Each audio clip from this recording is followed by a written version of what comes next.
And he made some inferences, I should say, during his interesting sexual inferences around glory holes, et cetera, during his stand-up. But he doesn't understand the nuances, the experience of same-gender loving people. What I think we should do, as I suggested with the baby or Jonathan Kirk, is that we should use these high-profile stimulations of the conversation to finally, collectively, as a people, have a rational, Black-informed, Black-acculturated, historically considerate, contextually considered conversation about what's going on with the Black community, what's causing such a spectrum of perspectives, what is causing even a perspective that the baby articulated and that David Chappelle talked about. Instead of doing what white supremacy keeps doing, co-signing the dismissal and re-cancellation of a Black male voice, particularly one as powerful and as brilliant as David Chappelle has been with the Chappelle Show and other things that he's done, has been particularly powerful for Black people, which is why he had to walk away from the show, because white folks said, no, we got to control this. We got to control you. You're not letting us control you. We'll give you $50 million because y'all like money if you let us control you. And he said, no. That's powerful.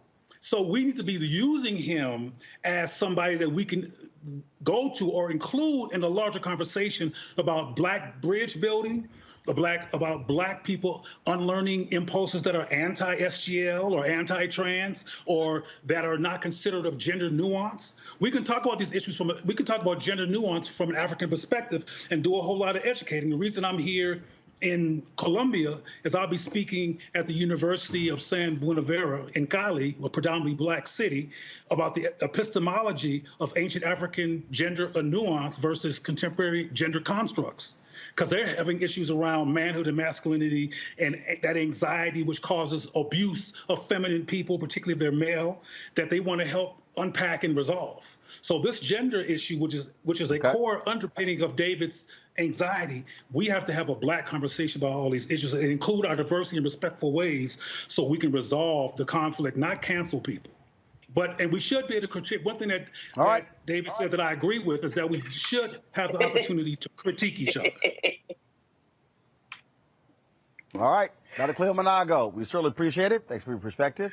We shall see what happens, but like I said, Dave made it clear last night, he does not care about people saying cancel him. He was real clear. Thanks, Cleo.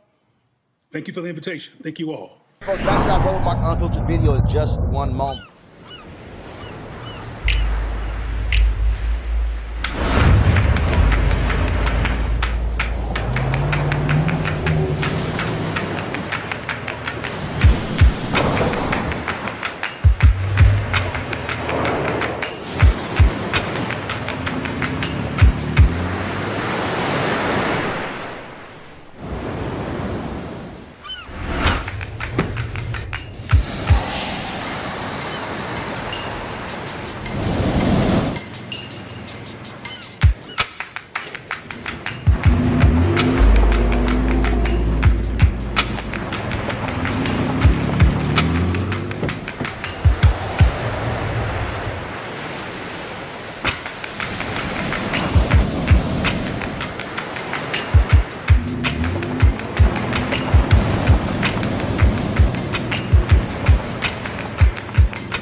Time to be smart. Roland Martin's doing this every day. Oh, no punches! Thank you, Roland Martin, for always giving voice to the issues. Look for Roland Martin in the whirlwind, to quote Marcus Garvey again. The video looks phenomenal, so I'm really excited to see it on my big screen. Support this man, Black media. He makes sure that our stories are told. See, this difference between Black Star Network and Black-owned media and something like CNN. I got to defer to the brilliance of Dr. Carr and to the brilliance of the Black Star Network. I am Roland with Roland all the way. Honored to be on a show that you own. A Black man owns the show. Folks, Black Star Network is here. I'm real revolutionary right now. Roland was amazing on that. I love y'all. I can't commend you enough about this platform that you've created for us to be able to share who we are, what we're doing in the world, and the impact that we're having. Let's be smart. Bring your eyeballs home. You can't be black-owned media and be scared. You dig?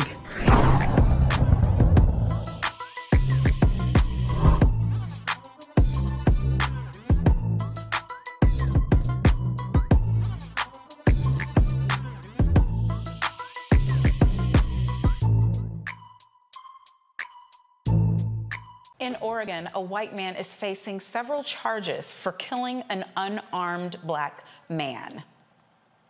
Ian Mackenzie Cranston has been indicted for second-degree murder, first-degree murder manslaughter, second-degree manslaughter, first-degree assault, and 2 counts of unlawful use of a deadly weapon. Cranston shot Barry Washington Jr. after an altercation outside of a bar on September 19th. Some say the fight started because Washington complimented Cranston's white girlfriend. Doesn't that sound familiar? Prosecutors have yet to add a bias crime charge. The investigation of whether or not the shooting was racially motivated is ongoing. Cranston was arrested the night of the incident but was released on a $10,000 bond. Since the indictment, Cranston remains in jail with no bond.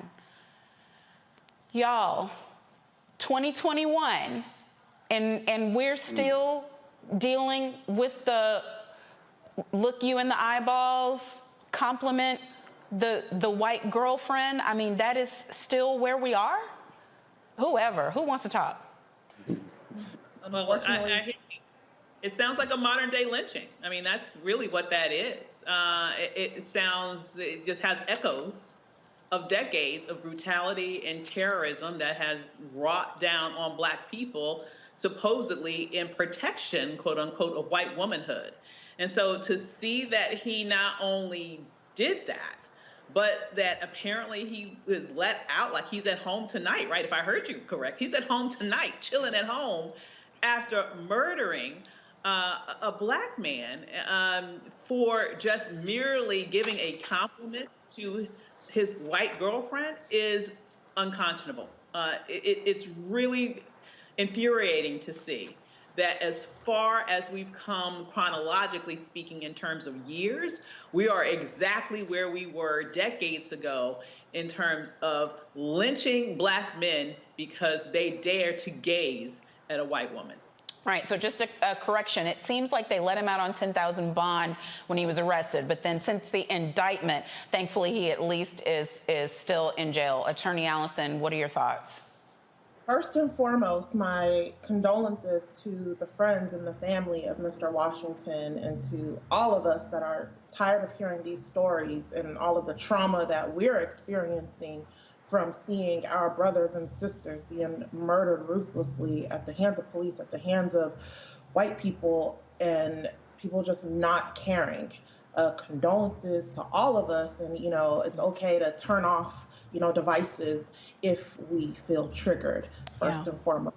I do believe that this is 2021 Emmett Till all over again, and I'm a clemency attorney, and I had no idea that quitting DOJ and launching my practice 11 months ago would, catapult me into, the public light. But I was tagged immediately as this was happening by so many people that wanted to bring it to my attention. And I'm glad to see that, at the time, just a couple of days ago, when I was getting tagged in the story, that, they were trying to get attention on this because nobody was talking about it in Oregon.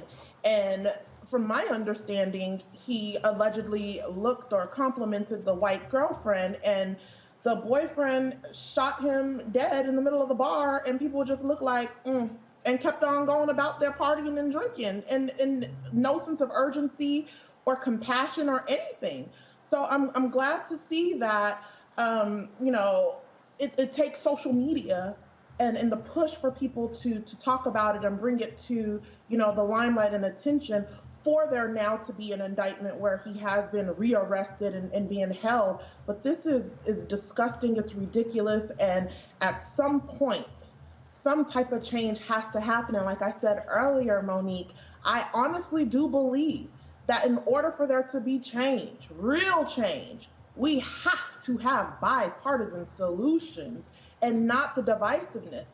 We on the panel understand what we're talking about, you know what I'm saying? Yeah. But we can't go around calling people white supremacists and expect them to come to the table and work with a solution. We got a code switch, right? We've all infiltrated. It's doctors and attorneys on this panel and on this show, right? We've all infiltrated. We've gotten out with the information. So it's our job, our responsibility, our duty to come out to the community and teach them how to play the game so we can make these changes that actually will be viable and stick. It might not feel good, code switching a little bit, but pointing the fingers at these individuals in Oregon, for example, and calling them a white supremacist, that's not going to change anything. We're going to have to use some language that they want to hear, give them some type of incentive, because I honestly feel that's where we are right now as a country. We have to do something in order for everyone to get on the same page, because we're tired. We're tired, Monique. We don't need to see this no more. Right. I agree with you that there definitely needs to be some bipartisanship. I mean, I just think that we have to have something other than white supremacists on the other side in order for it to be bipartisan. And I call them white supremacists because I just think we have to call a thing, or we're not free. My free speech is decoded, and that's why a racist is a racist and a white supremacist is a white supremacist. And maybe there are people, you know, I get criticized by people for going in the rooms the way that I go in, and I know that I'm not soft-spoken, but maybe there are people that can do it even better than I, because I just no. If you're not a white supremacist, I agree with you, Tammy. Don't call them one. But see, the thing about being a white supremacist is that us trying to sit down and have a conversation when your primary tenet is that you are meant to control me, there's a basic kind of non-starter there for me. But that's just me. Dr. Domingo, what are your thoughts? Well, I think that this also reminds me of Trayvon Martin, where we had to fight and go to social media to get Zimmerman arrested again because he was also let out the same night. And it goes to something Dr. Davis was saying earlier, you know, we can't let up. And I think people need to realize that we're not going to let up. We're going to keep fighting.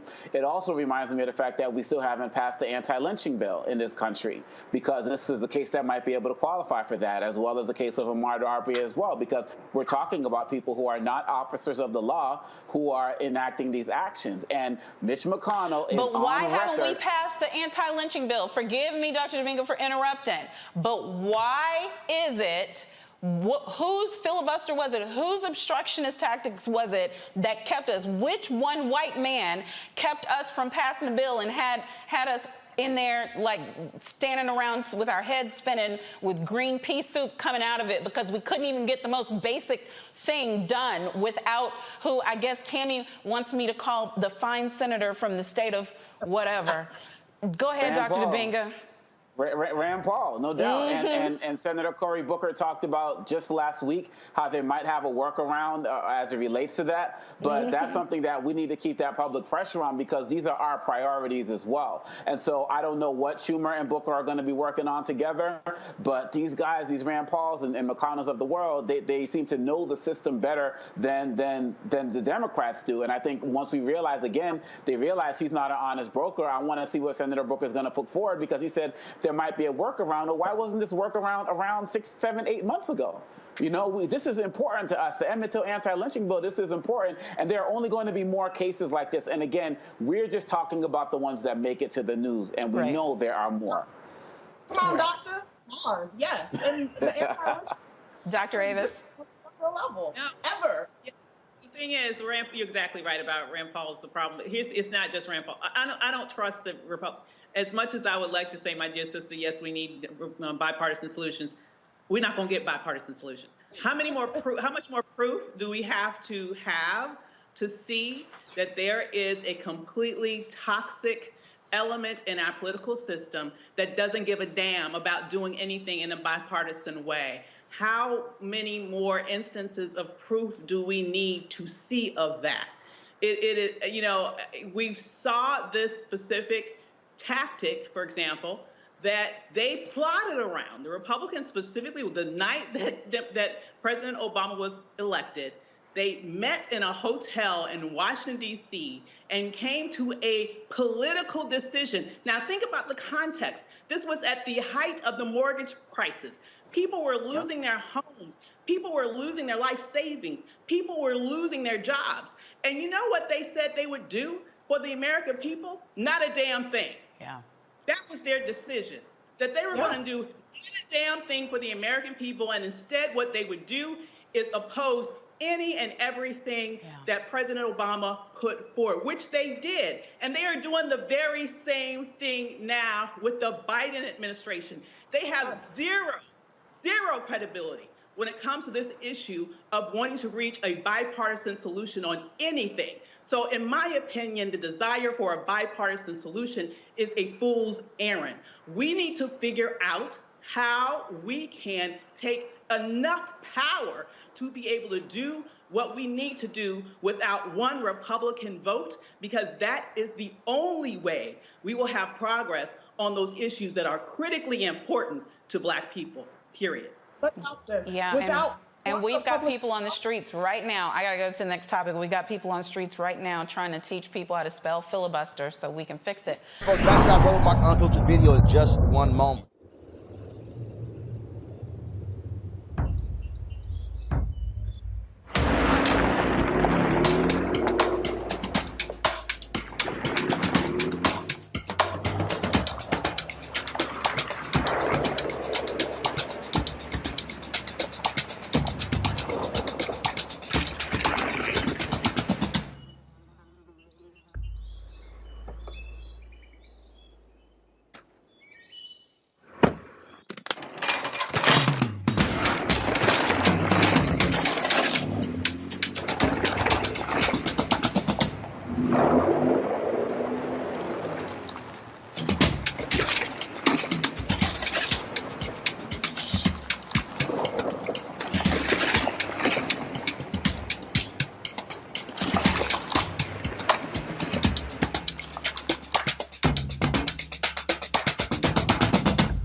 Time to be smart.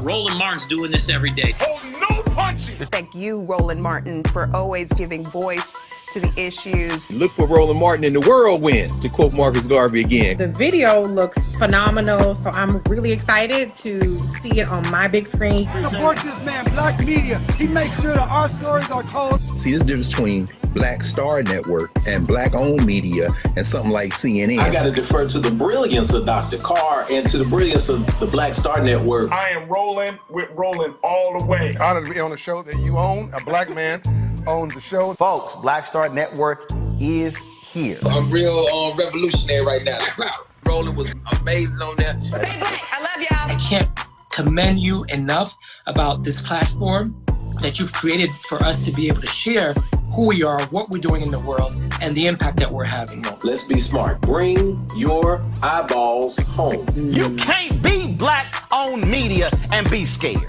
You dig?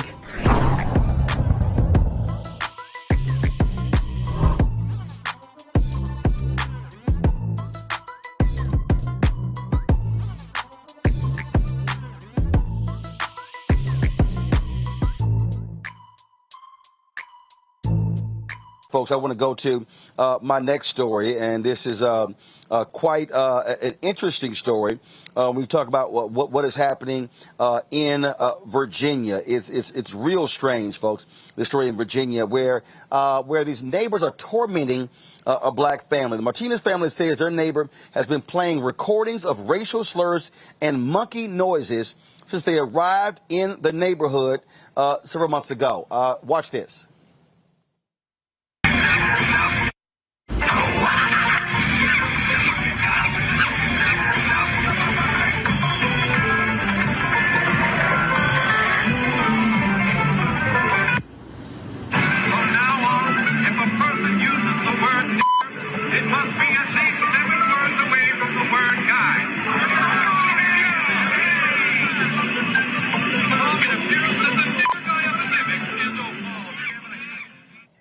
Now, the police have been called several times because no crime has been committed. Nobody is being arrested. Joining us right now is Tim Anderson. He is an attorney with Anderson and Associates from Virginia Beach, Virginia. He is representing the family pro bono. Tim, glad to have you back on Roland Martin Unfiltered. First of all, how long has this family lived in this area? How long has this been going on? So, hey, thanks for having me on the show, Roland. I'm glad to be here. So I'm an attorney in Virginia Beach, and I'm watching what's happening from 30,000-foot view the same way as we all are. We have not made contact with this family yet, but we have identified multiple causes of actions that she can bring. She's not been able to make any progress with the police, and that's fine. There may not be criminal laws here, but we are trying to communicate with this family to let them know, one, my law firm's ready to go to help them, and two, there's plenty of civil actions that could be brought that could put an end to this nonsense. This is in my hometown, and we are watching this horrifically happening here and want to get involved. Okay, so so you're not officially representing the family. You are offering your services to this family pro bono after you saw this story in news reports. Yeah, absolutely. That's exactly right. I've been a lawyer here for 21 years. This is outrageous. This doesn't and shouldn't be happening anywhere, but it's certainly not going to happen in my hometown without me at least trying to get involved. I'm always attracted to big fights like this, and it's not a money thing for us. It's a matter of doing what's right and making sure that that people understand that there's civility, and Virginia Beach is a great place, and we have a great community, and unfortunately we have some people in every community that act like this, and we're going to do our best to attract this family to come to us and help them get through this moment. Okay, so what is weird here is the cops saying we can't do nothing. I'm sorry, are there not noise ordinances? Well, yeah, so there's certainly noise ordinances, but it's based on decibels in Virginia. And so here's what I understood from the CNN reports, and our local newspaper actually published a story about it. Here's basically the historical background. This family lives there. This is a veteran family. And there was a noise complaint with her neighbor, and she called the police. And since that, the neighbor has now escalated and retaliated with motion sensors being pointed at the house, and this monkey music, and the clip that you just showed. And that is not, there's nothing criminal, at least as far as the police are concerned, and nothing criminal as far as the magistrate's concerned, because apparently she went to the magistrate and reported this. Those aren't crimes, but that doesn't mean there's not civil remedy. There's civil remedy that exists under Virginia law for nuisances, and we actually even in Virginia have an archaic little statute, which is very rarely found, which says that insulting words is actionable. So if you insult somebody to the point where it would cause them such distress, and the actual code specifically says breaching the peace, which that in any view is certainly breaching of the peace, that's actionable under civil law. And so all she needs is a lawyer to file a lawsuit to put a stop to it. That's it. And so it may not be a criminal remedy, but there's certainly civil remedy. And hopefully they'll use us or somebody to take this action to the appropriate court. Well, again, hopefully they get some kind of relief, because this is absolutely crazy. Tim Anderson, we surely appreciate it. Thanks a lot. This makes no sense to me, Robert. This is nuts. This is pure harassment of this family, and the cops can't do anything? Well, it's interesting to his point, because the reason that it's difficult for cops to do anything in a situation like this is that, let's take the contrapositive. There's somebody playing rap music that has the N-word all strewn throughout it. Would you want that to be criminally actionable? Now, what should be actionable under intentional infliction of emotional distress, under a clear civil penalty, also disturbing the peace, if it does go above the proper decibel level. And I do think the family absolutely should take every civil remedy possible. But also, this is why I always keep guns around, because if these people are playing this this monkey moves across the street from my house. Here we go. So just to recap, from across the street, 6.5 Creedmoor, 18-inch barrel, 10 and 7 twist. You're going to want yourself a 7x24 scope on it, just in case you want to get them across the street. Now, if they are close up, you want your mini AR, so you can get a 3.5-inch barrel for cookie cutter on it with a collapsible all tactical stock on it. You should be good. You still get your 223, your 5.56 ammo going. You don't burn all of your powder, but you really don't need to go on that fast at that distance. So I think these people need to invest in a nice NAGA membership to National Association of African American Gun Association, because they teach you all these things to make sure you can be safe. Because somebody's playing across the street, there's only so long before they come across the street. DeMario, you have any idea what the hell DeMario, you have any idea what the hell Robert was just talking about? I do. I know. I know what Robert's talking about. I actually have a membership to that organization. I'm here in Oklahoma. Hey, Scott, stop talking, Scott. DeMario's talking. I'm here in Oklahoma, so I have no DeMario, go. gun.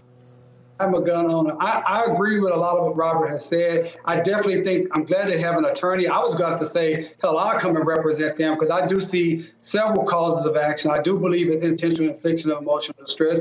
I do believe there can also be some civil rights claims. Or you could have what's called a 1985.3, where you got 2 or more people who are conspiring together to take someone's civil rights. And they're trying to run those people out of their home. There's no question about it. That is a civil rights violation, I believe, that's happening there. And then I think there's a hate crime there. I mean, when you are saying nigger, talking about nigger and monkey towards black people in this type of fashion, I think that's a hate crime. So I think that they should be sued, and I believe that they should be successful. And hopefully that family has some money, because they need to be held totally accountable, no question about it.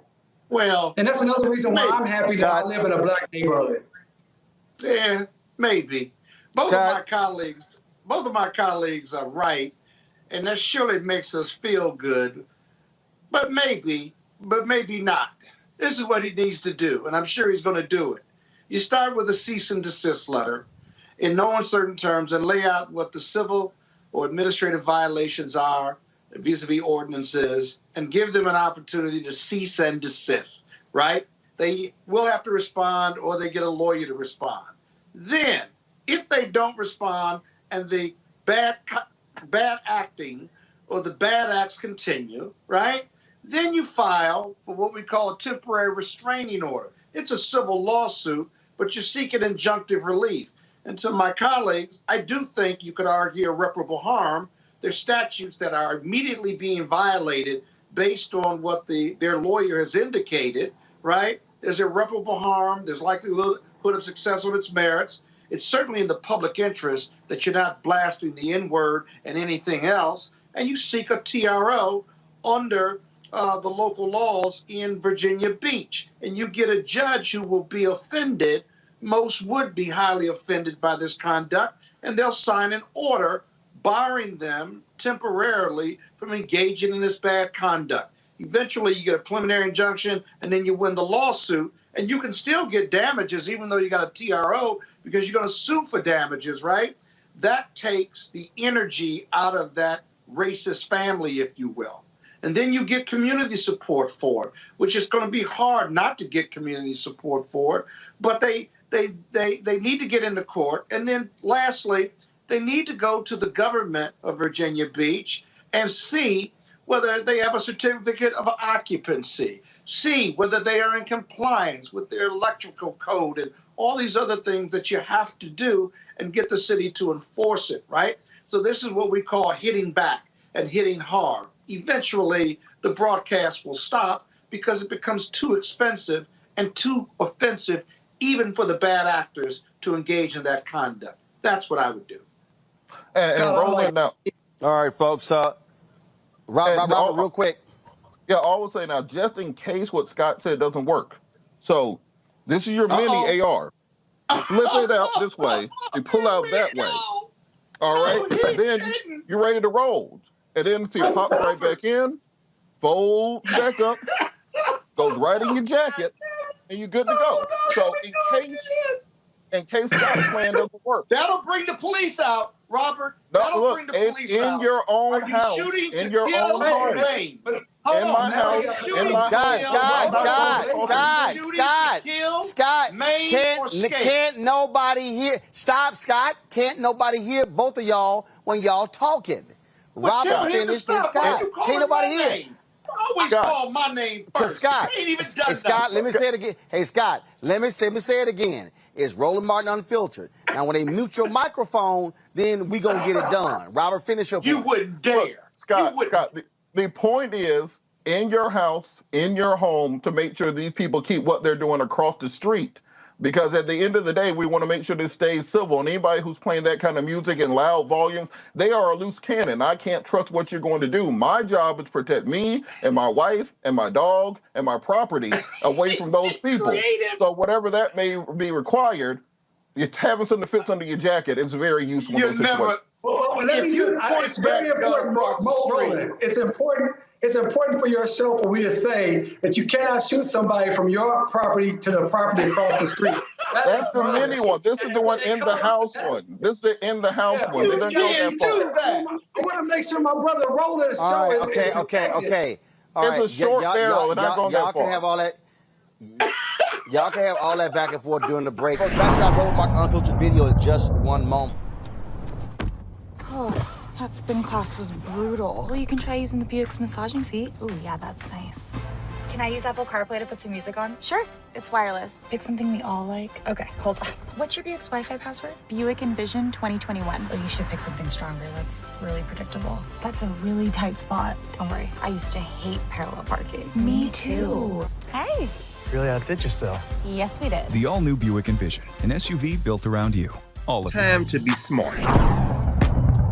Roland Martin's doing this every day. Oh, no punches! Thank you, Roland Martin, for always giving voice to the issues. Look for Roland Martin in the whirlwind, to quote Marcus Garvey again. The video looks phenomenal, so I'm really excited to see it on my big screen. Support this man, Black Media. He makes sure that our stories are told. See, this difference between Black Star Network and Black-owned media and something like CNN. I got to defer to the brilliance of Dr. Carr and to the brilliance of the Black Star Network. I am Roland with Roland all the way. Honored to be on a show that you own. A black man owns the show. Folks, Black Star Network is here. I'm real revolutionary right now. Wow. Roland was amazing on that. Stay black. I love y'all. I can't commend you enough about this platform that you've created for us to be able to share who we are, what we're doing in the world, and the impact that we're having. Let's be smart. Bring your eyeballs home. You can't be Black-owned media and be scared. You dig?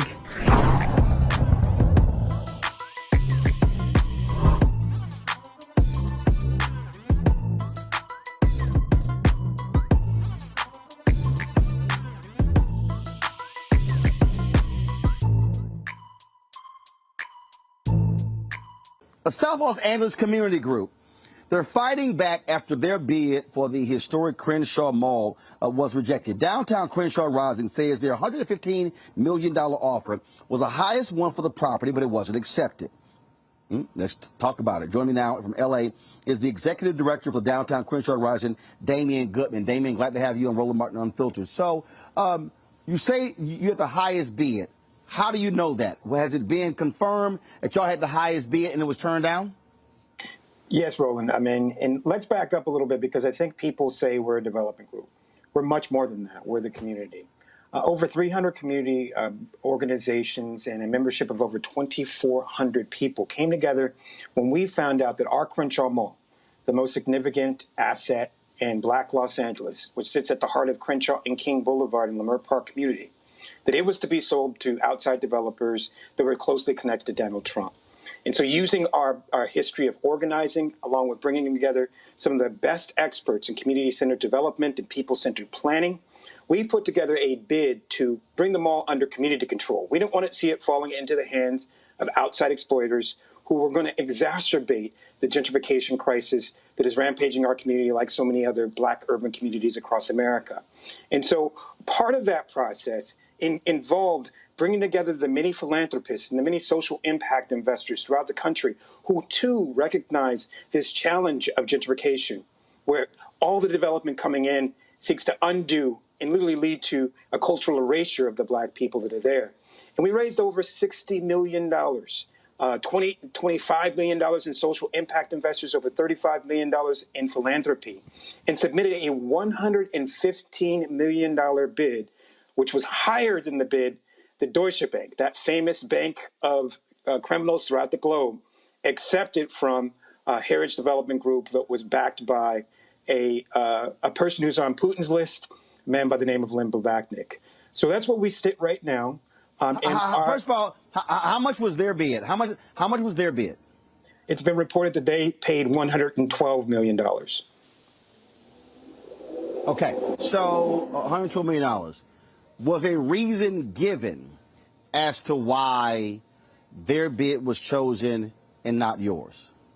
Well, I mean, at its core, Roland, and I want to emphasize this point because there was a tweet that went viral that talked about our struggle.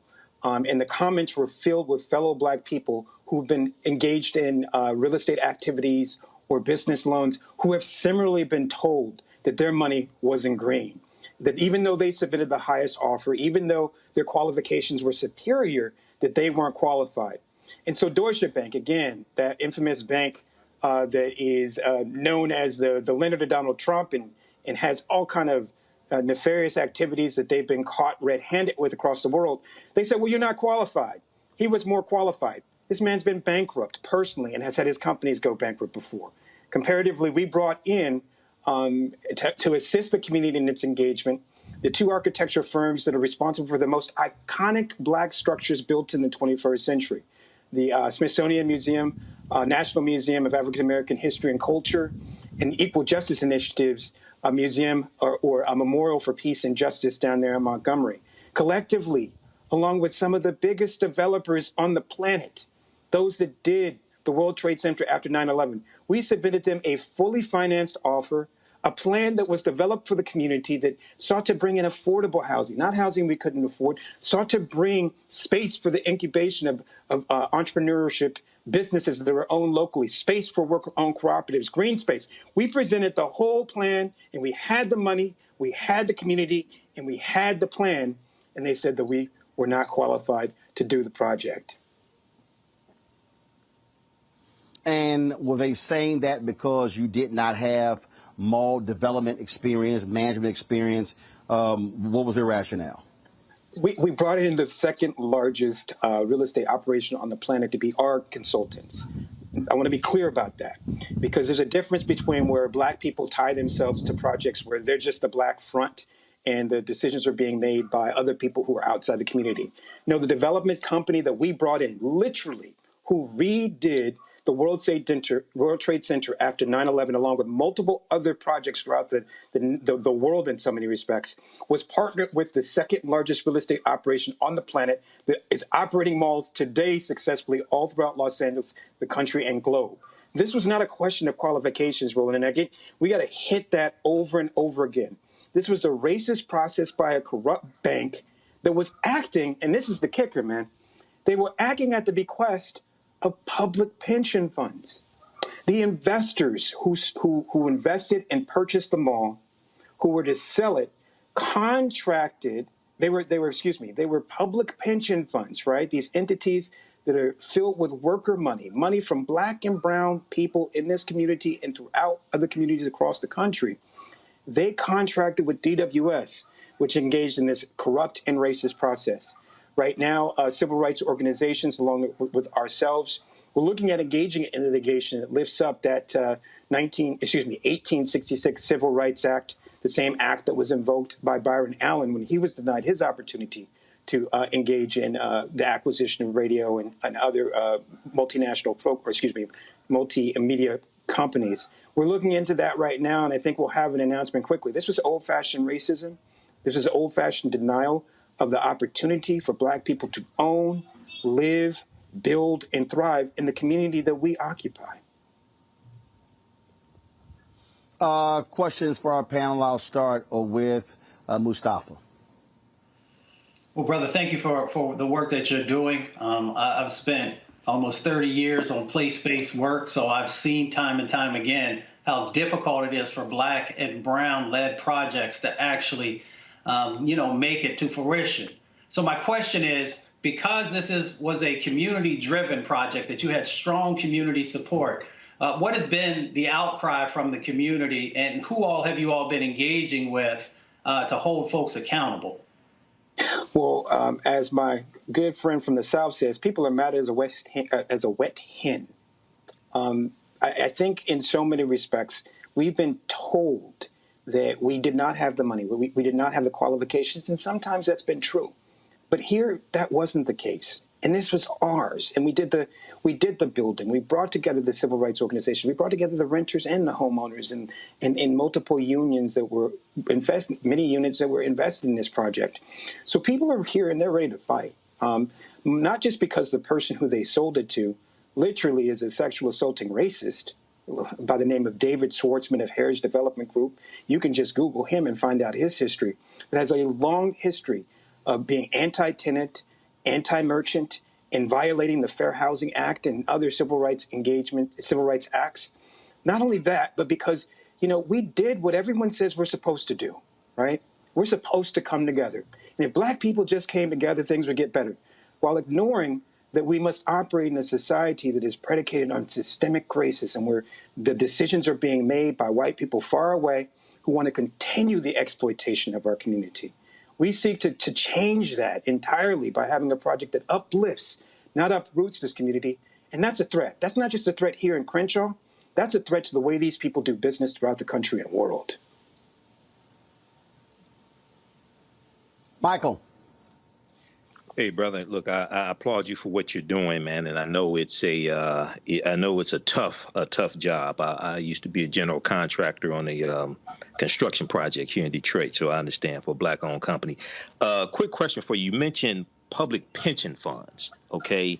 And a lot of times money managers will loan pension fund money to developers, and the developers will take that pension fund money and come into our communities and gentrify us out of our own communities. Can you talk about, again, the role that pension funds played? What was that statement you made about public pension funds? Brother, you hit the nail on the head. And two of the pension funds, one was the state of Michigan, and the other was the Detroit Police and Fire Pension Fund System. So this was not just pension funds in Los Angeles and California, including the Los Angeles County employees and the UC Board of Regents. These were pension funds throughout the country, and some of the biggest pension funds throughout the nation. New York City employees and New York City teachers, right? And so this is public money, right? Because this is the money that comes directly from the public agency along with the member match, so public employees. And they are a $5.2 trillion investment operation throughout the globe. Collectively, that's how much money these pension funds invest throughout the globe. And much of their investments are into real estate. Well, we found out, and this was news to me, and we're pretty aware. We've listened to people talk about getting pension funds to divest from fossil fuels. Obviously, there's that amazing history of us engaging in the anti-apartheid movement, where we focused on pension funds like the UC Board of Regents to divest from companies that were doing business there. Well, these public pension funds are literally funding some of the biggest and most parasitic and harmful developments in urban communities like Los Angeles. And so they control the decision, along with Deutsche Bank DWS, to decide where the mall that sits in the black community went to.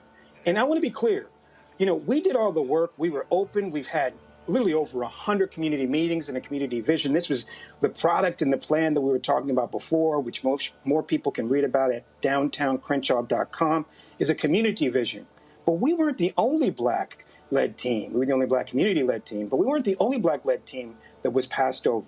You had some of the biggest black developers in America that were passed over as well.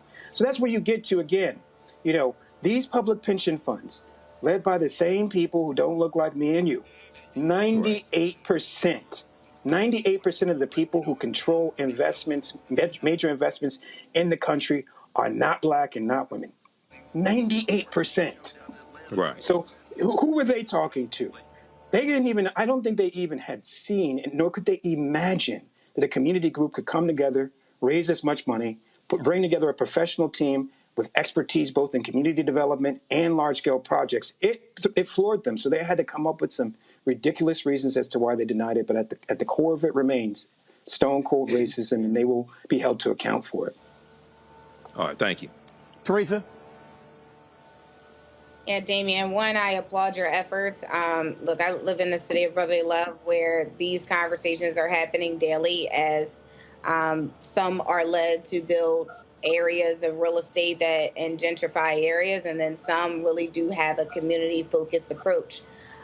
So I think for me, my question to you, and one, I just learned a lot, and I'm sitting here looking at your website about literally the plan. This is probably the best bill out of downtowncrenshaw.com of the message, the plan, the vision, and sign the petition. So my question to you is, how do you and what do you need from your other partners outside of signing the petition? Like I said before, I'm in Philadelphia, but I'm sure there's some advocates here that would love to help you or share their stories.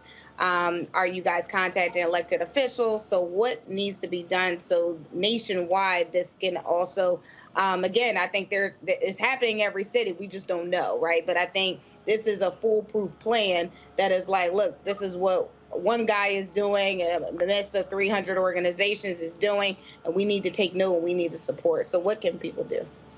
I appreciate that question, sister. And, you know, we have always said that this was more than about a mall. This was about a movement. This was about both saying to this Crenshaw community undergoing the threat of gentrifications like so many others, that community ownership is an imperative, and that we have several impediments that need to be knocked down along the way. And so we got to come together. We've got to come together locally. We've got to come together nationally. We even have to come together internationally in saying that we have a right to be in our spaces, saying that there is a role for elected officials to use their voices, and some did and some didn't.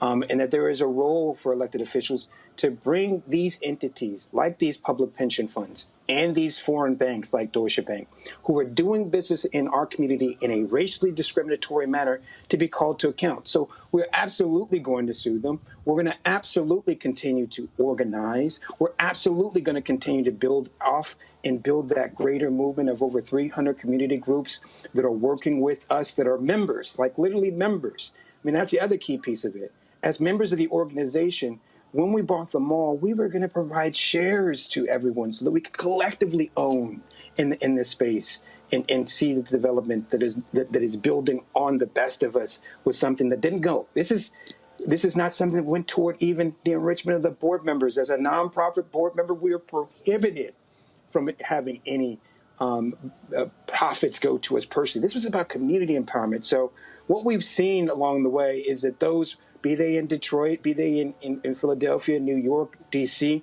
have wanted to be engaged in this process both to learn and to support and to bring back to their own communities this model so that they can do the same. And that's where we are firmly focused on doing, continuing to build that out, continuing to tell this story.